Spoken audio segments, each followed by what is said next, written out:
dunyoni zavolga uchrashi, dunyoni vayron bo'lib ketishi Alloh uchun osonroq, Alloh uchun yengilroq. Nimadan?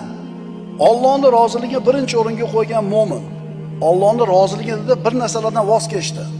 Mansabidan, katta bir daromadidan, ulfatlaridan Alloh uchun bir narsadan voz kechdi. Endi Alloh mana shu bandani yordamsiz tashlab qo'yganidan ko'ra dunyoni vayron bo'lib ketishi Alloh uchun osonroq, yengilroq. Uni roziligini hamma narsadan afzal ko'rdingmi? Ko'rdik. Voz kechdingmi? Kechdik. Nima? Seni Alloh zoyi qilib qo'yadimi? Uni roziligini hamma narsadan afzal ko'rsang, seni xorlab qo'yadimi? Uni roziligini hamma narsadan afzal ko'rsang, nima? Seni orqada qoldirib qo'yadimi? Uni roziligini hamma narsadan afzal ko'rsang, nima? Seni yordamsiz tashlab qo'yadimi?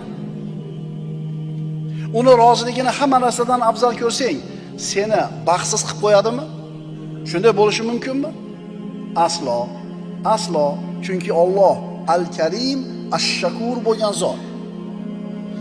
Bundan ko'ra dunyoni zavolga uchrab, dunyoni vayron bo'lib ketishi Alloh uchun yengilroq.